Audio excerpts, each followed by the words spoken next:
My brother destroyed my life. Now he's back, begging for forgiveness. The past has a cruel way of resurfacing just when you think you've buried it deep enough. I had spent years erasing every trace of him from my life. I had rewritten my story, carving a new future from the wreckage he left behind. No longer was I the naive fool who trusted blindly, who believed in the sanctity of family, who thought that blood meant loyalty. No, that version of me had died the day my brother decided that my life was nothing more than a stepping stone for his ambitions, a disposable casualty in the war he waged for his own selfish gain. And yet, despite everything, there he was, standing on my doorstep. The night was cold, an unforgiving wind howling through the empty street behind him. He looked different, not in the way that time naturally weathers a man, but in the way that suffering reshapes a soul. His clothes were worn, his face hollowed by something deeper than mere hunger.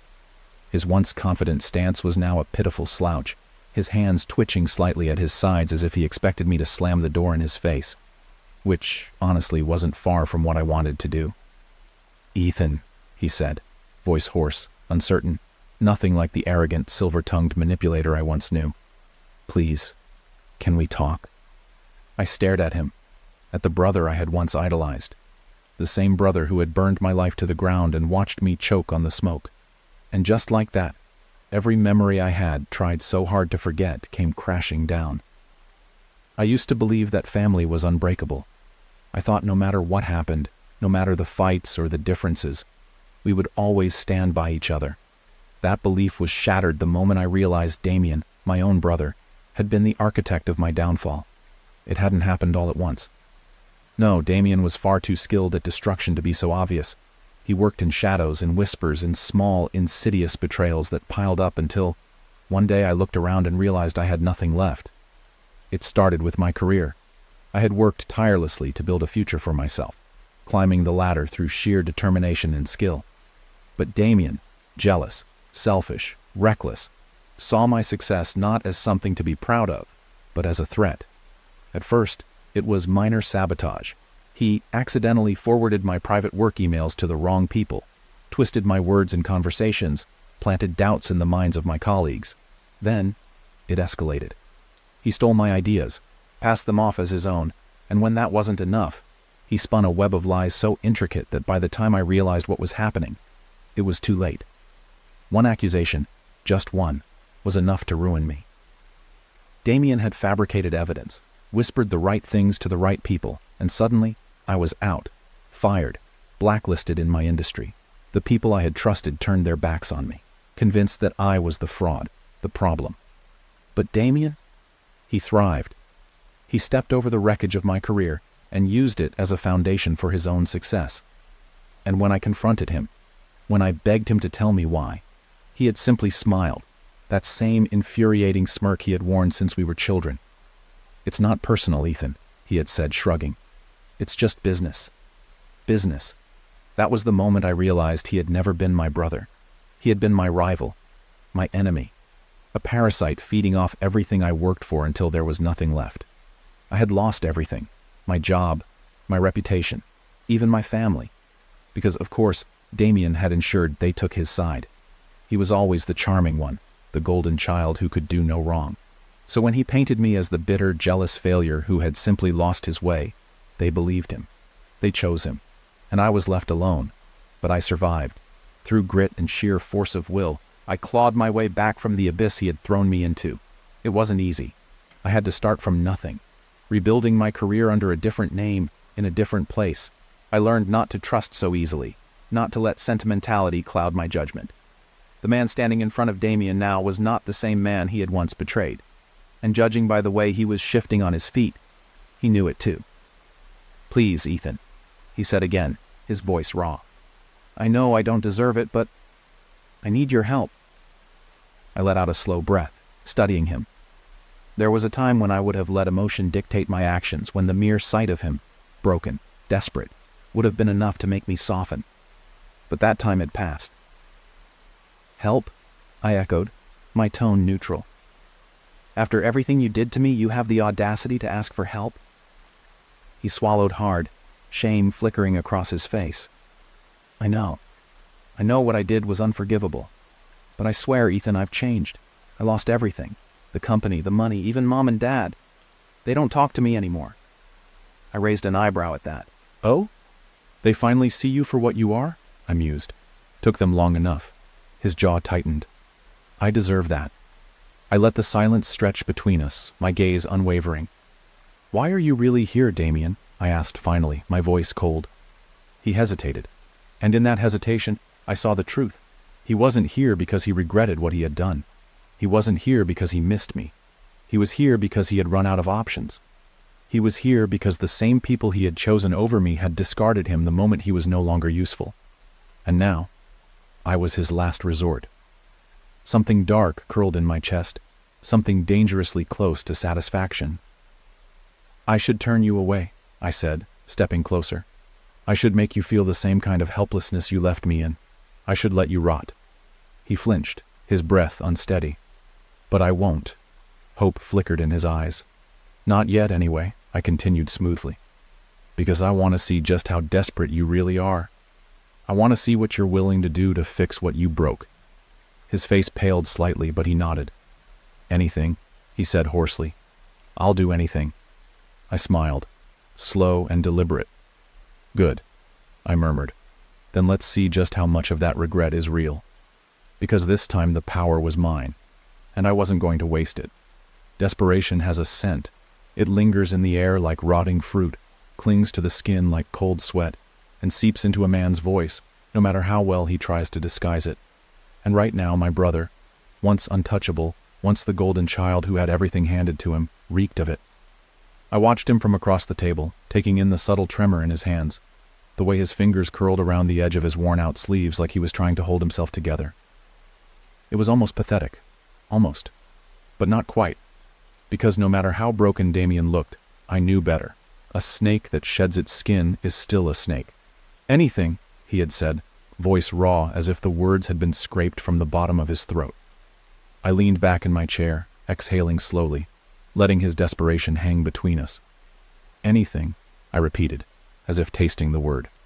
Now that's a dangerous promise, Damien. His Adam's apple bobbed as he swallowed hard. I mean it. I tilted my head, studying him.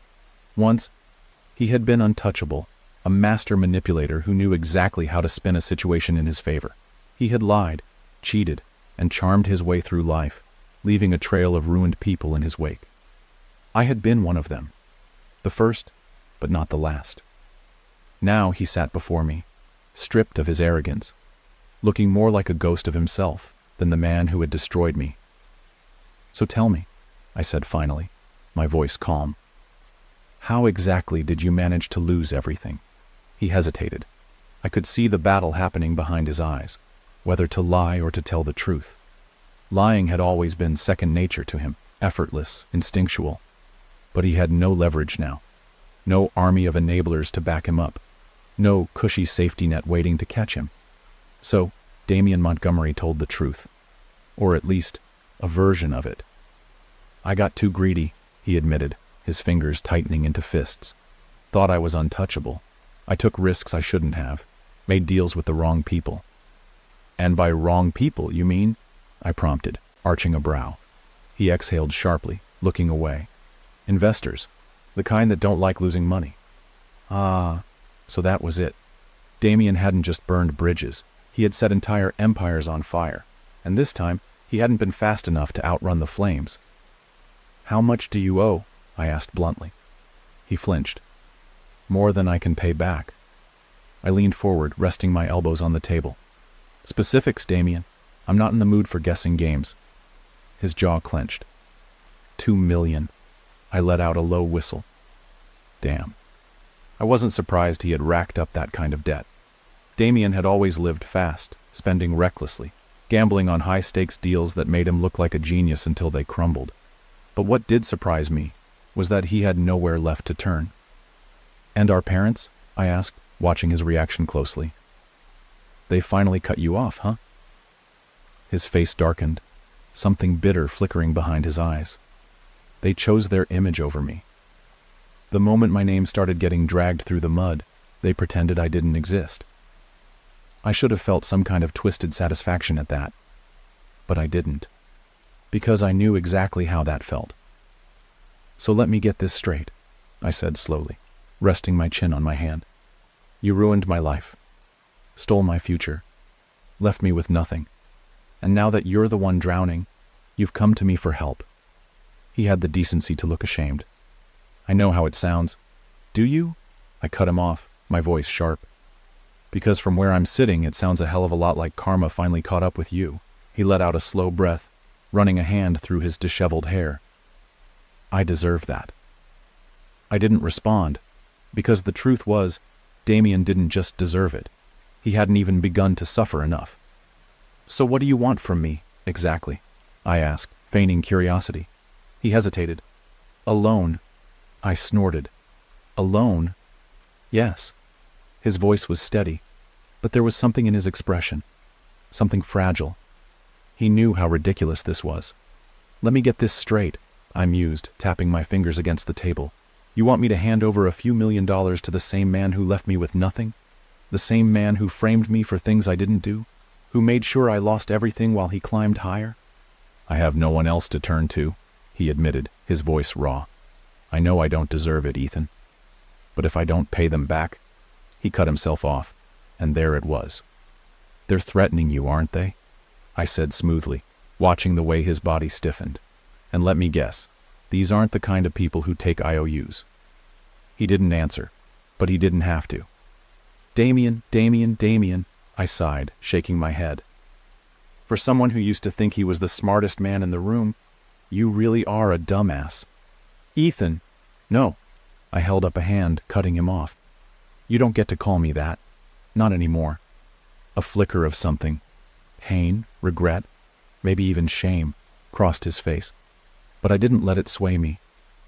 You burned every bridge you had, I said coolly, and now you expect me to build you a new one? Silence. His fingers curled against the tabletop, his knuckles going white. I don't expect anything, he said finally. I just hoped. What a joke. But then, an idea took root in my mind. Slow, insidious, curling around my thoughts like vines in the dark. All right, I said, watching his head snap up. I'll consider helping you. His eyes widened slightly. You will? On one condition. His shoulders stiffened. What is it? I leaned forward, lowering my voice to a near whisper. You work for me. He blinked, his mouth parting slightly. What? You heard me, I said, a slow smirk curling at the corner of my lips. If you want my help, you're going to earn it. You're going to do everything I say, exactly the way I say it. No questions, no negotiations, no lies. He swallowed hard, his face pale. Damien, I continued, my voice almost gentle now. You took everything from me. And now, you're going to pay it back, inch by inch, day by day. His lips parted, a protest forming, then, as if realizing he had no choice, he shut his mouth. I could see the war inside him, the part of him that still thought he was untouchable, the part that wanted to refuse. But the truth was undeniable. He had no power here. I did. Damien Montgomery was about to learn what it meant to be at my mercy. The moment Damien agreed to my terms, he sealed his fate. I watched the conflict flicker behind his eyes, the hesitation that almost made him pull back. But desperation is a powerful thing. It overrides logic, crushes pride, forces a man to swallow his dignity like broken glass.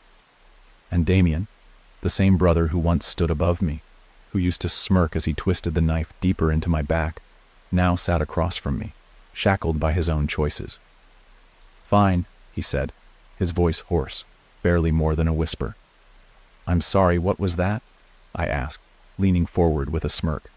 You'll have to speak up. His jaw clenched, his fingers curling into fists. I could see the anger buried beneath the surface, the part of him that still believed he was superior to me. But that part didn't matter anymore, because Damien Montgomery was powerless. I'll do it, he said through gritted teeth. There it was. Victory. I leaned back, exhaling slowly, savoring the moment. Good, I said smoothly. Then let's begin. Damien thought he could endure it. He thought if he just swallowed his pride, if he went through the motions, I'd eventually let my guard down. maybe even forgive him. But Damien had never understood me, and I had no intention of letting him off easy. I made him start at the bottom, way at the bottom. He wanted money, then he was going to earn every last cent. I had him running errands, mundane, humiliating, tedious tasks that forced him to acknowledge just how little he was worth now. I sent him to pick up dry cleaning, to fetch my coffee, exactly the way I liked it, or he had to start over. I made him stand in line for hours at the bank, handle the kind of mind-numbing paperwork he used to have assistants for. I forced him to do things he would have never considered beneath him before, and I made sure he knew it wasn't just about the work. "You did this to yourself," I reminded him every time I saw the flicker of resentment in his eyes. "Remember that, Damien." At first he took it, but as the days stretched into weeks, I could see the cracks forming. The weight of his new reality began to crush him, pressing down like a vice around his ribs. The way people looked at him now, like he was nothing, it burned him from the inside out. And I thrived on it. For once, he was the one left behind. He was the one grasping for scraps of dignity. He was the one drowning. And I wasn't going to save him. It took 3 months. 3 months of degradation, of subtle reminders that he was no longer in control, of stripping away every ounce of arrogance he still clung to. And then, one night, he finally cracked. I found him sitting outside my office, head in his hands, shoulders shaking, not from anger, but from something far worse. Defeat. "Ethan," he murmured, voice barely audible. I leaned against the doorway, arms crossed. "Something you need?" He lifted his head and I saw what I had been waiting for. Not defiance, not resentment, just exhaustion. "I can't do this anymore," he admitted. "I get it. I deserve this. Every second of it. But His breath shuddered. "I don't know how much more I can take."